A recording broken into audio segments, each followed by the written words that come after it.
It's us again! What's up, guys? How you doing? So, we separated it from the other video because this is like a complete other subject. Yeah, now we're back. Now the first one is like, hey, hi, we're here. Now we're back. And this, like, by the title, whatever we're gonna call it, you're gonna know what it is. So it's gonna be for the people that are only interested in this particular subject, and they're gonna keep watching. So it's something we've been actually working on. Well, I've been mainly working on, which is called the Diet Hack Document. And how I came up with it is just me in my everyday life. You need to understand, I'm always looking for the loophole. I'm always trying to get away with shit without really doing the thing. I want to do the minimum amount of effort and get the job done. So I'm always looking for like little things that I can add to my food, little things that I can add to my coffee without necessarily going over in my calories. Yes.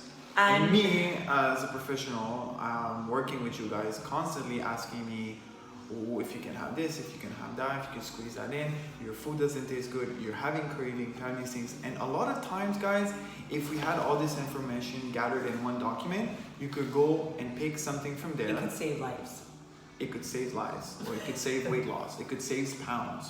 Because you might have one of those things and it'll be just enough for you to cut the craving or to adhere more to your plan and have better progress. Before anyone hates on this, yes, there's some artificial sweetener in there, there's some chemicals in there. However, fun fact. Well, first of all, I've been looking a lot in the literature about artificial sweeteners and if they actually have a negative impact on health in long-term use.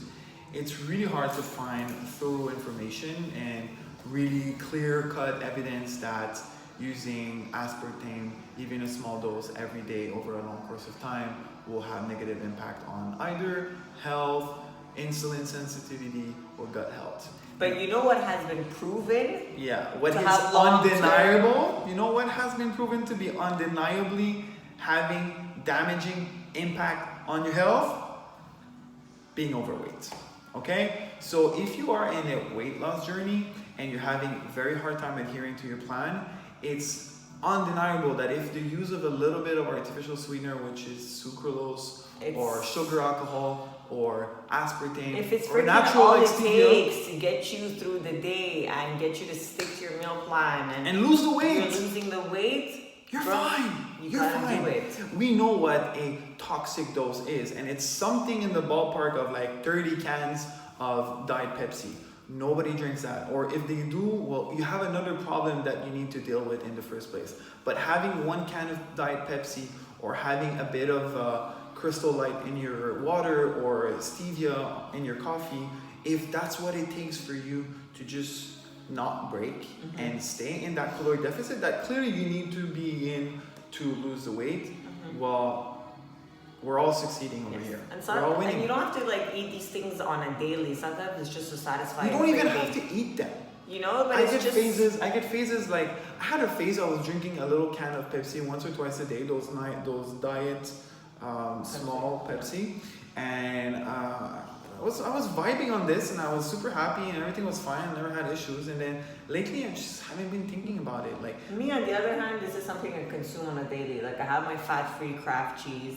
I will have my artificial sweeteners in my coffee, and I enjoy it. I like it. I like the taste of it. I don't necessarily do it because like I can't stick to my diet. It's just I prefer doing that instead of eating the full calorie version of it. yeah, because the full calorie version of it has a cost. You know, it has a calorie cost, and when you're restricted in the amount of calories you can eat, you're gonna go for food volume, meaning you're gonna go eat big foods with the lowest amount of calorie possible. So that's why when you're dieting, you eat more oats rather than cereals, and you eat veggies rather than fruits. You do eat fruits, but you might load up on more veggies because you can't afford the carbs coming from the fruit as much as you would when you're not dieting. So all these things are decisions that you make based on your goals. Nobody's forcing you to do that, but nobody changes the rules for you, ladies and gentlemen. What we can do is help you comply to these rules, and one of the ways to achieve that is through this little document that the lady over here made for you guys. and this is gonna give you a bunch of options, which I don't know if you mentioned it, but how you came across all these things was simply by. Well, when I was starting my last prep, which I never finally got to do it because of other reasons, I was always looking for like little things that I could add to my food and that wouldn't change my calorie intake. But how did you find them? Well, I would be at the grocery store. I would literally just look at the nutritional value. Thank you. Because sometimes, guys, that's all it takes, huh? Just a little bit of work. You go through the alley, it's not hard to look up at stuff. And if you're a client of mine, you know damn well that you could harass me with pictures of stuff and send them to me, and I will help you. This is what we mean when we say we want you to like eventually become independent and know what's you have to read good labels. for you and what's not good for you. That's you know how you I mean? learn. You read labels. That's how you learn. Okay. Yeah. Anything that you're obsessed, whether it's cars or whatever, like gym, you know, you learn exercise by watching a bunch of exercises. You learn about cars by watching all these models, and it's the same thing about food. You learn about nutritional values by looking at it more and more and more. So, are we gonna do this? Are we gonna include it every time we send a meal plan? Are we gonna make it available on our website? We're gonna make it available on our website, and we're gonna put Christian on it, our marketing genius website manager. So it's just gonna be like downloadable, and guys. If it's not on the website, that's what I was getting at. If we don't find a way to put it, which there will be, it'll be in a PDF version. It'll be on Facebook. There's a way to upload it through Facebook, so you can go like the page Team Solomon Training Facility on Facebook. You know, there's always a bit of content on that page as well, and we'll definitely put the document accessible. And if there's anything that's not on the list and that it saves your life and you take it and you're like, oh my god, this mention is it to us. Let us know, because you could be helping out a lot of people. You could. We are the messenger between you guys. So the more recipes and info, life hacks that you have, we'll take it. We'll share it. Help people. Yes, Sally boy. All right, guys, that was it. That was it. Great episode. But just mentioning that, where is SNH Shenanigans from now? We're gonna start including more people in our episodes, and because now we have a nice platform and we have a facility and we are encountering a lot of professionals.